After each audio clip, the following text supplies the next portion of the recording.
Del Evangelio según San Juan. Se acercaba la Pascua de los judíos, y Jesús subió a Jerusalén, y encontró en el templo a los vendedores de bueyes, ovejas y palomas, y a los cambistas sentados, y haciendo un azote de cordeles los echó a todos del templo, ovejas y bueyes, y a los cambistas les esparció las monedas y les volcó las mesas. Y a los que vendían palomas les dijo: Quitad esto de aquí, no convirtáis en un mercado la casa de mi Padre. Sus discípulos se acordaron de lo que está escrito: El celo de tu casa me devora. Entonces intervinieron los judíos y le preguntaron: ¿Qué signos nos muestras para obrar así? Jesús contestó: Destruid este templo y en 3 días lo levantaré. Los judíos replicaron: 46 años ha costado construir ese templo y tú lo vas a levantar en 3 días. Pero hablaba del templo de su cuerpo.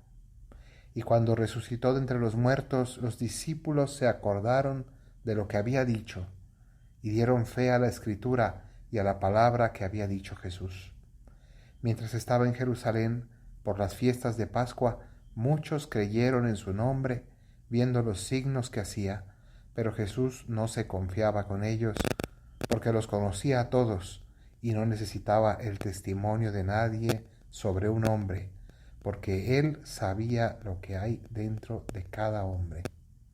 Palabra del Señor.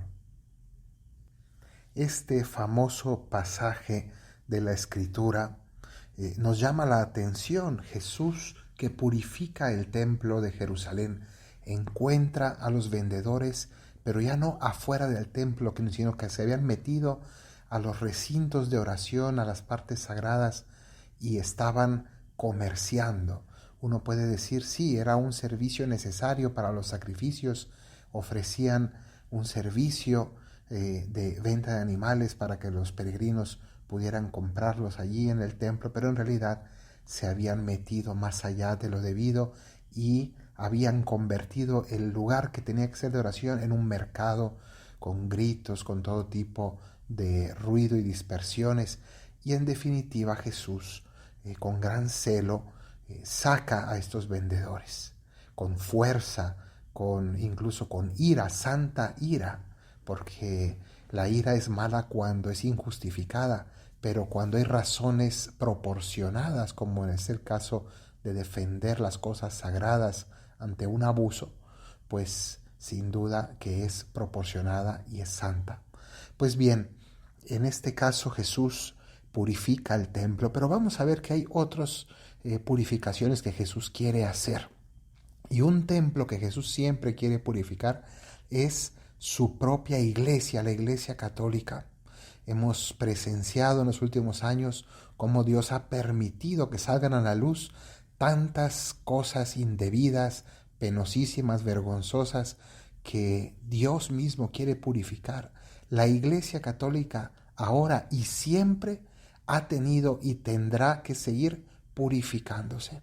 Ha tenido que purificarse porque en todas las épocas los seres humanos pues vamos metiendo prácticas incorrectas, tenemos esta tendencia pecadora a muchas prácticas incorrectas, indebidas. En otras épocas quizás se comerciaba con las indulgencias, quizá en otras épocas se ha pues comerciado también con los puestos eclesiásticos, quizá hoy pues ha habido otros tipos de abusos, y siempre tenemos que estar vigilando que nuestra iglesia, y no solo los clérigos, sino cada uno de los fieles, realmente purifiquemos allí donde estemos, y no solo denunciar a los demás, sino a nosotros mismos, mirarnos ante el Señor, para que en conciencia vayamos purificando nuestra conducta. Y ahí entra otra purificación que en la Cuaresma es importante, y lo podemos ver a la luz de la primera lectura de los 10 mandamientos. Los 10 mandamientos lo que quieren es centrarnos en las dos cosas más importantes: el amor a Dios sobre todas las cosas, primeros 3 mandamientos, y a nuestro prójimo como a nosotros mismos, los siguientes 7 mandamientos. Y así evitar toda idolatría. Y este es el punto que Jesús purifica en el templo, que en realidad en lugar de estar dando un culto a Dios, estas personas estaban dando un culto al Dios dinero, una idolatría. Y así el Señor también quiere purificar nuestro corazón, porque ese es el templo de Dios. Templo es el lugar del encuentro entre Dios y los hombres, de la presencia de Dios, la presencia sagrada. Y el lugar sagrado donde Dios quiere estar presente es en tu corazón y en el mío. Y entonces hay elementos que ensucian ese templo de Dios que es tu corazón.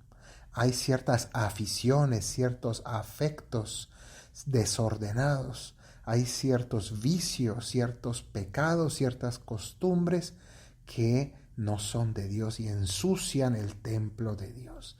Y por tanto hay que pedirle al Señor que Él entre con fuerza, que haga un látigo, que nos recrimine y que nosotros le supliquemos: Señor, entra y purifica con fuerza mi vida, muéstrame en mi conciencia para que yo expulse de allí todos esos animales que no deben estar presentes. Y a veces pueden ser cosas pequeñas como palomas, a veces pueden ser pecados grandes y mortales como esos bueyes que Jesús también sacó del recinto del templo. En cualquier caso, apegos al dinero, como también aquí dice que volcó las mesas de los cambistas, y en definitiva todas esas cosas que en nuestro corazón estorban a la presencia de Dios, al diálogo con Dios, a la paz con Dios. Pidámosle al Señor que esta Cuaresma sirva para limpiar, purificar nuestro corazón y que seamos mucho más fieles al Señor, mucho más puros ante su presencia, y que Él pueda estar realmente presente, santamente dentro de nosotros. Que así sea.